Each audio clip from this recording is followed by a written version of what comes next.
these black chrome lug nuts right here. Well, I don't even remember what they're called. To absolutely nobody. Life is as great as it seems. You're living my wildest dreams. You're counting my money in green. I got money in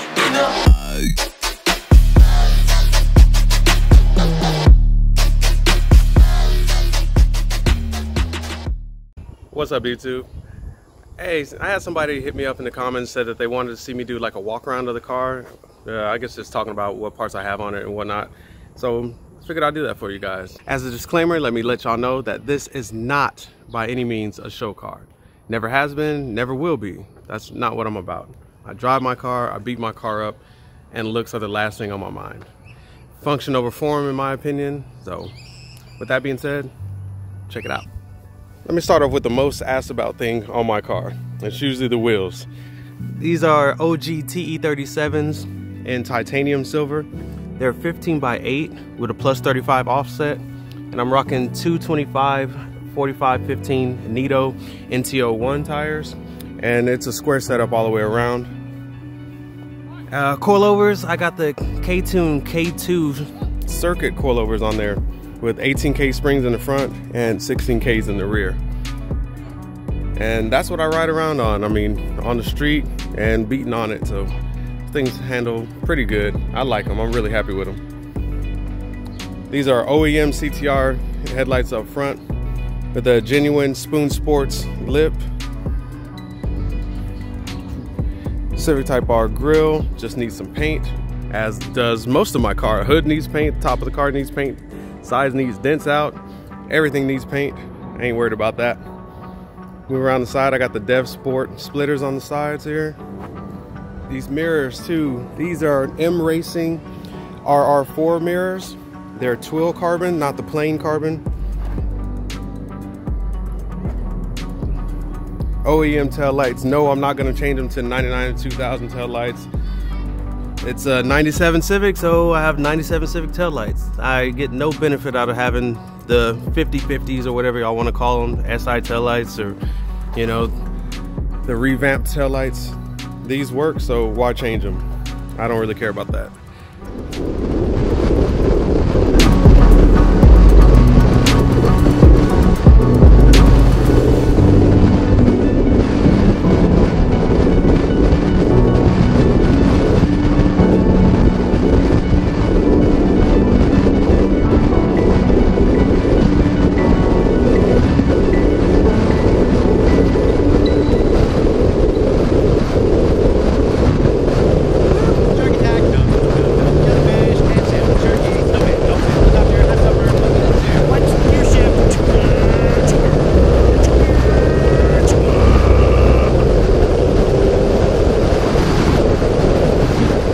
The K2 circuit coilovers, the ASR 24mm rear sway bar, I have the ASR end links, the spherical end links, and there's function 7 LCAs, function 7 rear brace. This is the Tanabe Touring Medallion full catback exhaust. It's a 60mm exhaust going all the way up to a 2.5-inch miniature test pipe to the K2 ram header. Y'all can see in one of my recent videos showing the whole exhaust system setup. See those tires, those NTO1s? I put those bad boys to use, man. At least it was worth a try.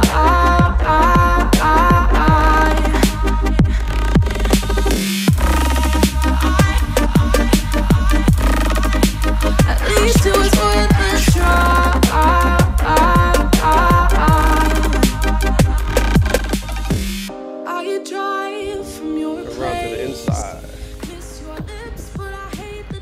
Nothing fancy here.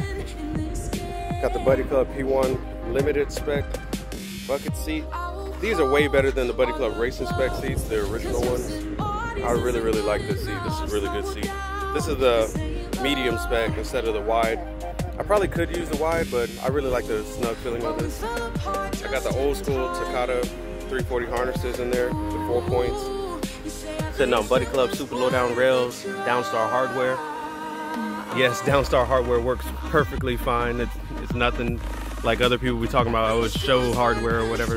It's hardware, you know. I mean, you got the fancy spacers or whatnot and the washers and stuff like that, but besides that, the bolts are bolts, and they're actually harder bolts than OEM. So people that talk trash about that, they should at least know what they're talking about.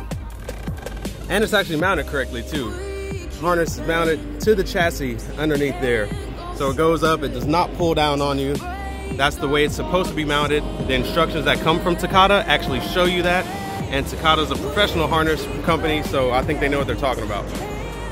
So moving on, we got the Spoon Sport Generation 2 steering wheel, and if I can undo it with one hand, behind that, rocking a Workspell QRS. This is a discontinued quick release right here, so good luck trying to find them. If you do find them, they're going to be selling for a premium. I got a checkered sports hub.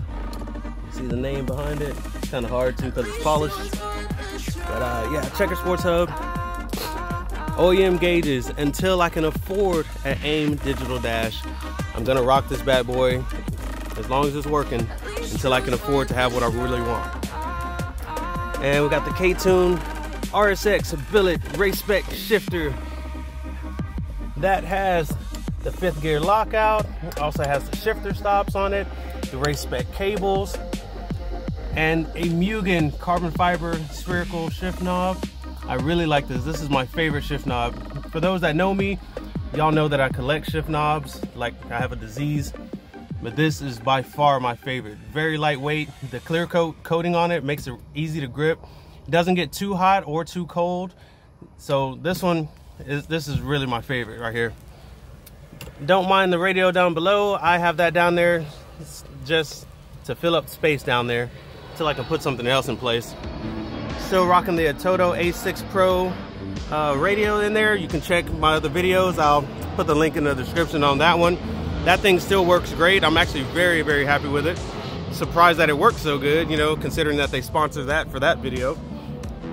So that's good. And that's basically it for my interior, you know. OEM floor mats, nothing special, you know. I didn't change out anything. This is all original gray interior that it came with.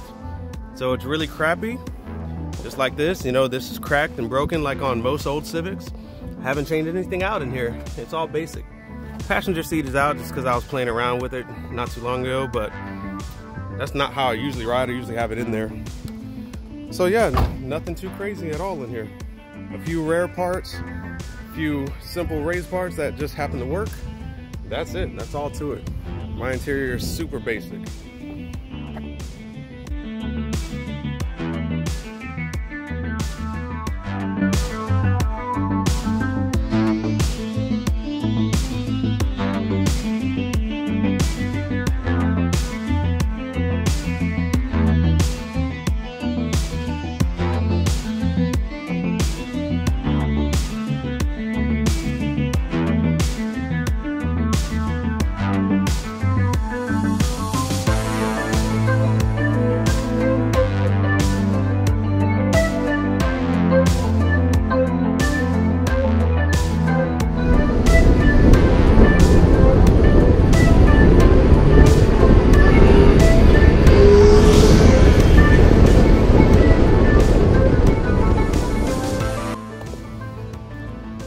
Also, I have the black chrome Project Kicks R40 open-ended lug nuts.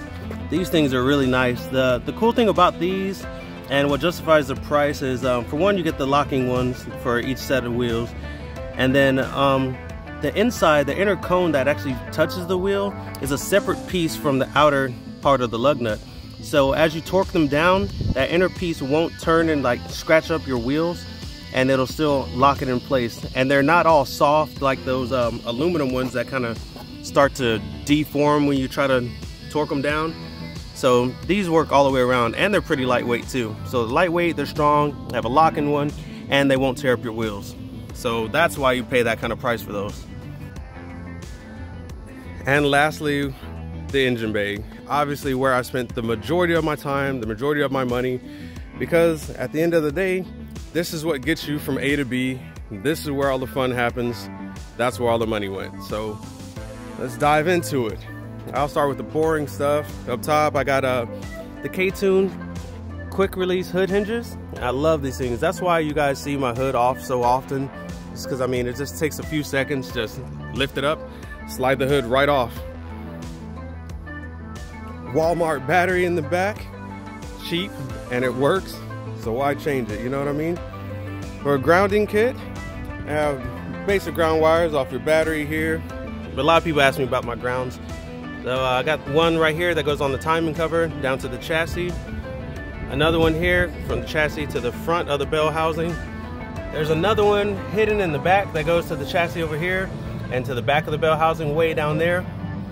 So that's how you have that grounded, and my valve cover ground is actually at this stud right here on the head, and that's it. So that's how you ground it. Your basic bolt-ons, I got the K20 90 millimeter throttle body with 3.5-inch intake, K20 centerfeed intake manifold, K20 fuel rail, the K20 high pressure hoses coming off the valve cover, K20 valve cover, K20 dipstick, Spoon Sports oil cap. Thought I was gonna say K20. The K20 ram header sitting in the back, K20 wiring harness, the K20 electric water pump and high pressure hoses and fittings that match, the rye wire tucked radiator. I'm running dual D-rail fans on those. That thing cools like a boss. The Mishimoto overflow catch can right there. Passport EKK2 mounts. And I'm obviously running the EG and DC subframe. I have my engine set up on the low setting, so that way I get the maximum ground, hood clearance I mean. I'm not really concerned about ground clearance. I'm not super slammed because the spoon lip keeps me pretty close to the ground, so it just works as is. So that's good. What else is in here? Internal wise, I have the 4-piston RR4 cams and complete Supertech valve train with 95 pound springs. There are flat face valves, titanium springs, the dual springs, titanium retainers and seats. For the block, it's an 88 millimeter block with Supertech 88 millimeter pistons at 12.5 to 1 compression. They're on stock 2006 TSX rods.